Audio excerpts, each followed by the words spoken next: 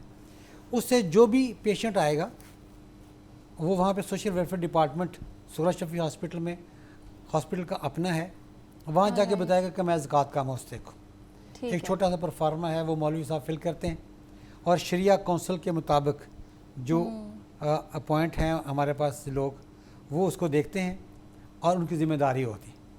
اور اس کو 100% free treatment کی ضرورت ہے تو اس کو 100% فری ٹریٹمنٹ دی جاتی. اگر کوئی کہتا ہے کہ نہیں میں مستحق ہوں لیکن میں زکوٰۃ نہیں لیتا، زکوٰۃ کا مستحق نہیں ہوں، کچھ آپ کے ایسے لوگ بھی ہیں جو سید حضرات ہیں، ان پہ زکوٰۃ نہیں لگتی، بالکل ایسے ہی ہے. ان کو بھی ہم نے پھر استحقاق فارم رکھا ہوا ہے کہ وہ فارم فل کر دیں، ان کا علاج اس میں سے ہو جاتا ہے. پھر کچھ لوگ کہتے ہیں کہ ہم 10% دے سکتے ہیں، 20% دے سکتے ہیں، ہم ان سے وہ بھی لے لیتے ہیں. اور مزے کی بات یہ ہے کہ جو جتنی ٹریٹمنٹ ہے، جو پیڈ ٹریٹمنٹ ہے، وہ اگر لاہور سے یا کسی بھی بڑے ہاسپٹل سے کمپیئر کیا جائے تو جو ہمارا ایکسپینس آتا ہے وہ 25% بھی نہیں ہے. اچھا، اگر آپ کو ایک ٹریٹمنٹ لاہور میں کروا رہی ہیں کسی بھی ایسے ہاسپٹل میں جو اس کے لیول کا ہاسپٹل ہے، تو جو یہاں پہ ٹریٹمنٹ ہوگی اس کا جو پیڈ پیشنٹ ہے وہ 25% پے کرتا ہے. فری والا تو فری ہے ہی ہے، سبسڈائز تو ہے ہی ہے، جو پیڈ ہے وہ بھی 25% پے کرتا ہے. All right, that's so great. اچھا مجھے یہ بتائیں کہ روزانہ کتنے مریضوں کا علاج ہو جاتا ہے وہاں پر؟ تقریباً اراؤنڈ 1000 پیشنٹ جو ہے وہ ہمارے پاس آتے ہیں او پی ڈی کے اندر. اور پچھلے سال اگر میں دیکھوں تو 3.5 لاکھ جو پیشنٹ ہے جن کو ہم نے ٹریٹ کیا ہے سورہ شفیع ہاسپٹل میں ایک سال کے اندر. اور پورا اگر دیکھا جائے تو 70 لاکھ سے زیادہ لوگوں کو ہم ٹریٹ کر چکے ہیں. آل رائٹ، ماشاء اللہ. اچھا بتائیں کہ آپ کے کوئی فیوچر پلانز ہیں ہسپتال کی توسیع کے حوالے سے؟ دیکھیں کوئی بھی چیز جب تک اس کی آپ گروتھ روک دیں گے تو وہ پھر آگے بالکل ایسے ہی بڑھ نہیں سکتا.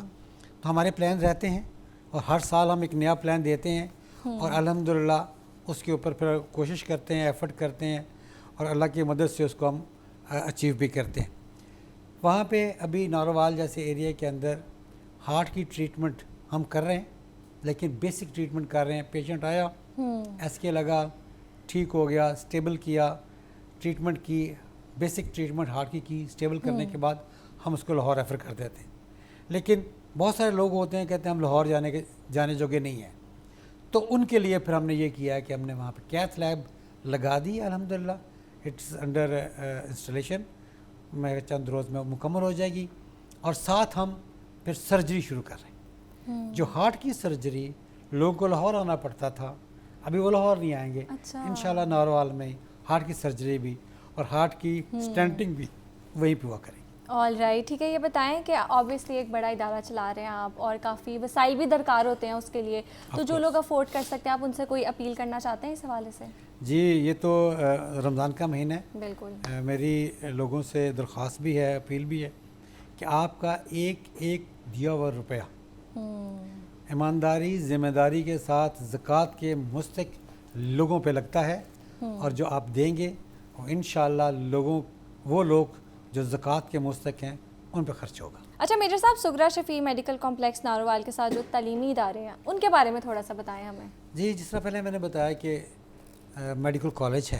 اچھا، صرف میڈیکل کالج نہیں ہے ابھی، اس کے ساتھ ڈی پی ٹی کالج ہے، فارم ڈی کالج ہے، نرسنگ کالج ہے، ایم ایل ٹی ہے، او ٹی ٹی ہے، بی ایس بایو ٹیکنالوجی ہے. یہ سارے کے سارے ادارے ابھی وہ چل رہے ہیں وہاں پہ. الحمدللہ تقریباً 5000 اسٹوڈنٹ ہیں ہمارے پاس جو اس وقت وہاں پہ ہیں. مزے کی بات ہے کہ ہم نے چارٹر بھی لے لیا ہوا ہے، ایچ ای سی اور پی ایچ ای سی کی انسپیکشنز بھی ہو چکی ہیں، اور یونیورسٹی بن گئی ہے. صرف ایک نوٹیفیکیشن کی دوری پہ ہے جو حکومت پنجاب نے روکی ہوئی ہے. Reason best known to them. All right, نہیں انشاءاللہ جلدی دے دیں گے وہ، let's hope for the best. اچھا تو سہولیات کے بارے میں بتائیں، یونیورسٹی میں کیا تعلیمی معیار ہوگا، کون سی جدید سہولیات ہے جو آپ طلباء کو دیں گے، اور کیا کوئی وظائف بھی دیے جائیں گے ان کو؟ جی، وظائف کی بات کریں، ابھی ہم اس وقت تک تقریباً 1500 اسٹوڈنٹ کو وظائف دے رہے ہیں. اچھا. اور اس سال